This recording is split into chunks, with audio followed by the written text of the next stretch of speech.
खबर मध्य प्रदेश में कड़ाके की सर्दी का सितम, तो कई शहरों में तापमान 5 डिग्री से नीचे दर्ज किया गया है। तो आज कई जगह कोल्ड वेव का अलर्ट जारी किया गया। पहाड़ों से आ रही बर्फीली हवा से ठिठुरन बढ़ चुकी है। बड़ी जानकारी आपको मध्य प्रदेश के मौसम से जुड़ी हुई बता रहे हैं, जहां चारों तरफ कोहरा छाया हुआ है और ऐसे में सर्दी और शीतलहर की वजह से ठिठुरन बढ़ती जा रही है। लोग अपने घरों में दुबके हैं और ऐसे में जरूरी काम के चलते ही लोग अपने घरों से बाहर निकल रहे हैं, वरना अधिकतर लोग अपने घरों में ही रहते हैं। सड़कों में जो गाड़ियों की रफ्तार है वो धीमी होती जा रही है। विजिबिलिटी, कोहरे की वजह से विजिबिलिटी लगभग खत्म होती दिखाई देती है और ऐसे में लोग दिन के समय भी, सुबह के समय भी गाड़ियों की लाइट जलाकर सड़कों पर निकलते हैं। तो मध्य प्रदेश में कड़ाके की सर्दी का सितम देखने को मिल रहा है, जिसके चलते कई शहरों में तापमान 5 डिग्री से नीचे दर्ज किया गया है। तो ये मध्य प्रदेश के मौसम के हालात थे। इसी तरह से छत्तीसगढ़ में भी सर्द हवाओं ने ठिठुरन बढ़ा दी है। 5 शहरों में तापमान 10 डिग्री से नीचे दर्ज किया गया। तो अंबिकापुर में सबसे कम 3.9 डिग्री तापमान दर्ज किया गया है। मैदानी इलाकों में राजधानी रायपुर सबसे ठंडा रहा। तो छत्तीसगढ़ के 14 जिलों में शीतलहर का अलर्ट जारी किया गया है। बड़ी जानकारी आपको छत्तीसगढ़ से मौसम से जुड़ी हुई बता रहे हैं, जहां पर सर्द हवाओं की वजह से ठिठुरन बढ़ी हुई है। तो 5 शहरों में तापमान 10 डिग्री से नीचे दर्ज किया गया है और इसके बीच अंबिकापुर सबसे कम तापमान वाला शहर दर्ज किया गया, जहां पर 3.9 डिग्री तापमान दर्ज किया गया है। मैदानी इलाकों में राजधानी रायपुर सबसे ठंडा रहा। छत्तीसगढ़ के 14 जिलों में शीतलहर का अलर्ट जारी किया गया है।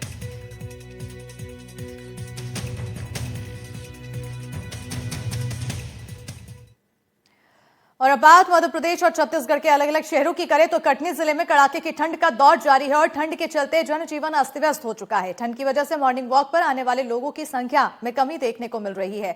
तो वहीं ठंड से बचाव के लिए लोग अलाव का सहारा ले रहे हैं।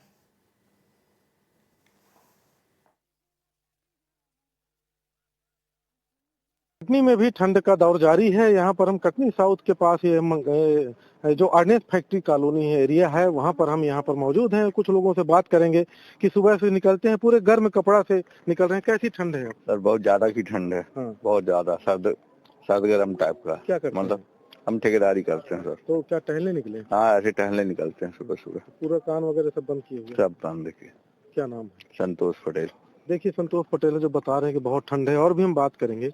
ये बताइए, आप पूरा टोपा वगैरह सब लगाए हैं, कब से सुबह टहलते हैं? मैं सवेरे रोज टहलता हूँ। ठंड के कारण आज थोड़ा सा लेट निकल पाया हूँ। इसका बहुत ज्यादा यहाँ पे कंटिन्यूस ठंड पड़ती जा रही है। सुबह से रात तक ठंड रहती है और गलाव के कारण रोज कैप और ग्लव्स और स्वेटर्स में निकलना पड़ रहा। फिर उसके बावजूद भी ठंड अभी कम नहीं समझ में आ रही है। मेरा नाम अरुण कुमार अग्रवाल, मंगल नगर निवासी।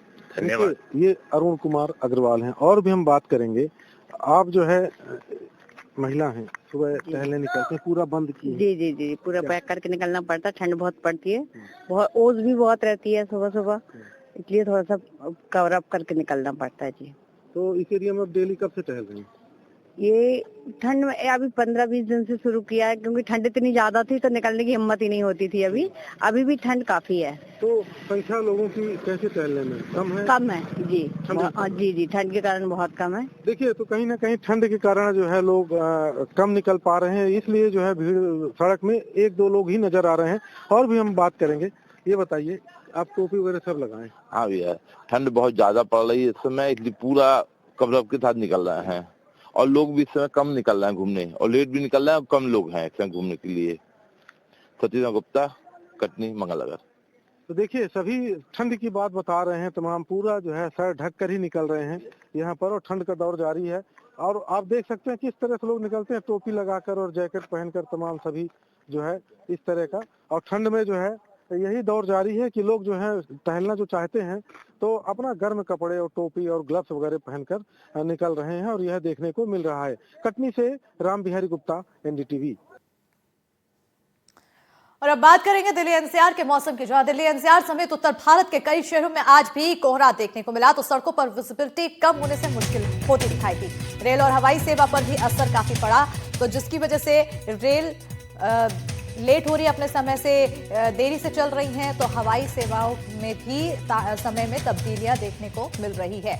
तो बड़ी जानकारी और साथ ही तस्वीरें भी आपको दिखा रहे हैं। दिल्ली एनसीआर से जुड़ी हुई ये तस्वीरें हैं, जहां पर मौसम काफी ज्यादा ठिठुरन भरा देखने को मिला। तस्वीरें हैं आनंद विहार रेलवे स्टेशन की, जहां पर लोगों की भीड़, यात्रियों की भीड़ तो है, लेकिन कहीं ना कहीं यात्रियों को परेशानी बढ़ते कोहरे की वजह से झेलनी पड़ रही है, क्योंकि जो ट्रेन के परिचालन है उसमें देरी होती दिखाई दे रही है। तो देश के अलग अलग हिस्सों में कड़ाके की ठंड और घने कोहरे ने जनजीवन को बुरी तरह से प्रभावित कर दिया है और उत्तर से लेकर मध्य भारत तक शीतलहर का प्रकोप जारी है। कहीं बर्फीली हवाएं लोगों के घरों में कैद कर रही हैं, तो वहीं कहीं पर कोहरे की चादर ने सड़कों, रेल और हवाई यातायात को प्रभावित किया है। धार्मिक स्थलों पर श्रद्धालुओं की संख्या घटी है, लेकिन आस्था ठंड पर भारी पड़ती नजर आ रही है। प्रशासन अलाव रैन बसेरों और स्वास्थ्य सुविधाओं के जरिए हालात से निपटने में जुटा है। सबसे पहले चलते हैं जम्मू कश्मीर की राजधानी श्रीनगर, जहां ठंड ने सारे रिकॉर्ड तोड़ दिए हैं।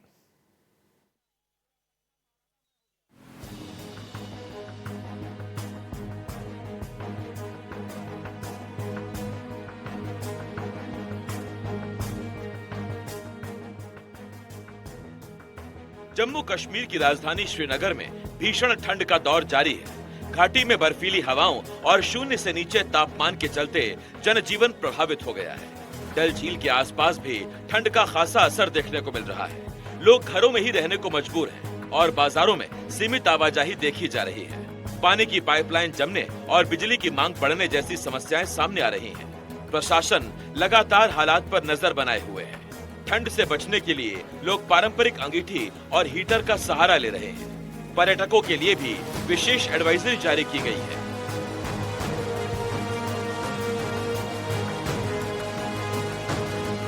राजधानी दिल्ली में कड़ाके की ठंड और घने कोहरे ने जनजीवन को पूरी तरह से प्रभावित कर दिया है। सुबह और देर रात के समय कोहरे की चादर छाई रहने से सड़कों पर दृश्यता बेहद कम हो गई है। ठंडी हवाओं के चलते तापमान में लगातार गिरावट दर्ज की जा रही है, जिससे लोगों को ठिठुरन का सामना करना पड़ रहा है। ठंड से बचने के लिए लोग अलाव का सहारा ले रहे हैं। वहीं फुटपाथ पर रहने वाले जरूरतमंदों के लिए प्रशासन की तरफ से रैन बसेरों की व्यवस्था की गई है। दिल्ली में लगातार बने घने कोहरे का असर हवाई यातायात पर साफ तौर पर देखने को मिल रहा है। इंदिरा गांधी अंतर्राष्ट्रीय हवाई अड्डे पर कई उड़ानें देरी से संचालित हो रही हैं, जबकि कुछ फ्लाइट्स को रद्द भी करना पड़ा है। कम विजिबिलिटी के कारण पायलट्स को लैंडिंग और टेक ऑफ में भारी दिक्कतों का सामना करना पड़ रहा है। सुबह के समय यात्रियों को सबसे ज्यादा परेशानी उठानी पड़ रही है। एयरपोर्ट पर यात्रियों की लंबी कतारें देखी जा रही हैं और लोग फ्लाइट की जानकारी के लिए लगातार पूछताछ कर रहे हैं। रामनगरी अयोध्या में इन दिनों ठंड ने लोगों की दिनचर्या बदल दी है। सुबह और रात के समय ठंडी हवाओं के साथ कोहरा छाया रहता है, जिससे सड़कों पर सन्नाटा पसरा नजर आता है। श्रद्धालु और स्थानीय लोग ठंड से बचने के लिए गर्म कपड़ों और अलाव का सहारा ले रहे हैं। सरयू नदी के घाटों पर सुबह की आरती के दौरान भी ठंड का असर साफ दिखाई दे रहा है। श्रद्धालु कम संख्या में पहुंच रहे हैं, हालांकि आस्था में कोई कमी नहीं देखी जा रही। दुकानदारों का कहना है ठंड के चलते बाजारों में चहल पहल थोड़ी कम हुई है।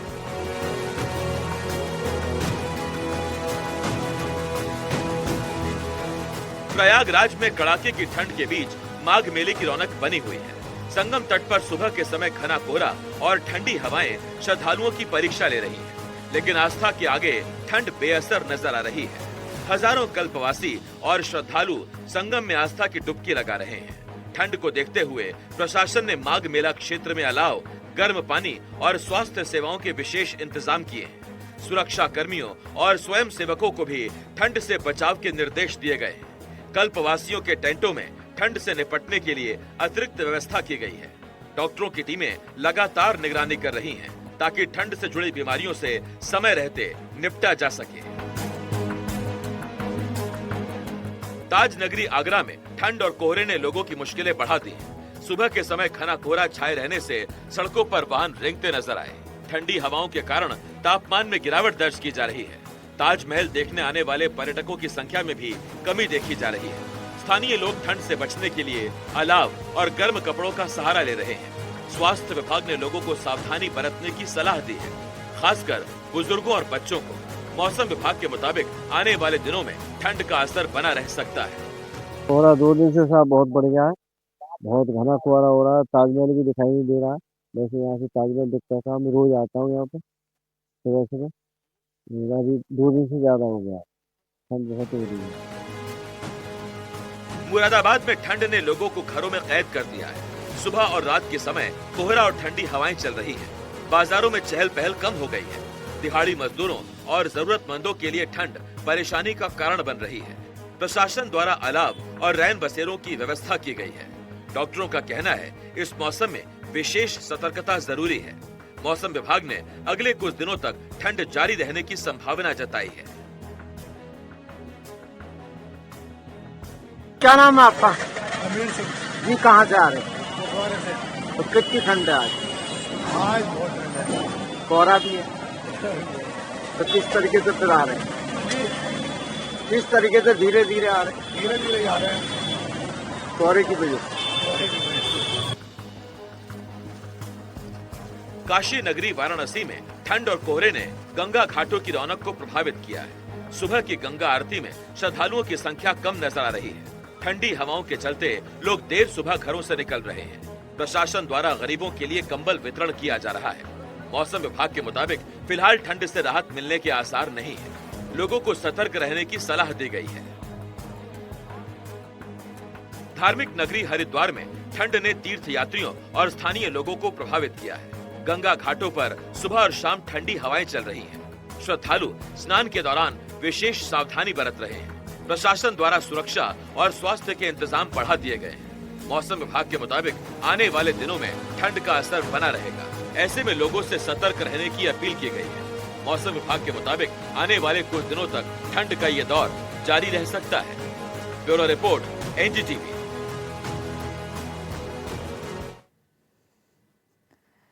पहाड़ी इलाकों की खूबसूरती और निखर गई है। कश्मीर घाटी के गांदरबल, बारामूला, अनंतनाग, बांदीपुर और कुपवाड़ा में भारी बर्फबारी हो रही है और इस बर्फ की चमक दूर तक दिखाई दे रही है। आइए आपको प्रकृति के इस खूबसूरत नजारे से किस तरह लोगों की मुश्किल बढ़ गई है, रिपोर्ट दिखाते हैं। प्रकृति का खूबसूरत स्पर्श, आसमान से बरसते ये बर्फ के फाहे और बर्फ से ढकी ये चोटियां जो आंखों को सुकून देती हैं। कश्मीर को धरती का स्वर्ग कहा जाता है और ये कहना सही भी है। ये तस्वीरें देखकर हर कोई यही कहेगा। दरअसल ऊंचाई वाले इलाकों में भारी बर्फबारी के बाद पूरा क्षेत्र सफेद चादर से ढक गया है। ऐसे में सोनमर्ग, गुलमर्ग, गांदरबल और जोजिला पास जैसे इलाकों की खूबसूरती और निखर गई है। गांदरबल में घरों की छतों पर बर्फ की मोटी चादर बिछी हुई है। पेड़ों पर बर्फ जमी हुई है। यहाँ तक कि नदियों का पानी भी जम गया है। तापमान लगातार फ्रीजिंग पॉइंट से नीचे बना हुआ है, जिससे सर्दी का तीखापन और बढ़ गया है। स्थानीय लोग भी कुदरत के इस कहर के आगे मजबूर हैं। हालांकि भीषण सर्दी से बचने के लिए लोगों ने मोटी दीवारों वाले घर बनाकर और गर्म ऊनी कपड़े पहनकर खुद को सुरक्षित रखने का तरीका सीख लिया है। भारत का सबसे ठंडे इलाकों में से एक कारगिल का द्रास इलाका भीषण ठंड की चपेट में है और यहाँ तापमान -30 डिग्री तक पहुंच गया है। दूध, तेल, पानी सब जम चुका है और स्थानीय लोगों को काफी दिक्कतों का सामना करना पड़ रहा है। बर्फीली हवाएं, चारों ओर बस बर्फ ही बर्फ और ठंड इतनी कि पेड़, पौधे, नदियां सब कुछ जम गया। लद्दाख के कारगिल जिले में बसा द्रास न सिर्फ भारत की सबसे ठंडी बस्ती है, बल्कि साइबेरिया के बाद इसे दुनिया की दूसरी सबसे ठंडी रहने वाली जगह भी माना जाता है। यहाँ सर्दियों में तापमान 0 से कई डिग्री नीचे चला जाता है। कारगिल में 3300 मीटर की ऊंचाई पर द्रास का तापमान -30 डिग्री तक पहुंच गया है। बर्फीली हवाएं और चारों ओर जमी हुई बर्फ इंसान के साहस और सहन शक्ति की कड़ी परीक्षा ले रही है। बताया जाता है कि जनवरी 1995 में द्रास में अब तक का सबसे न्यूनतम तापमान -60 डिग्री दर्ज किया गया था।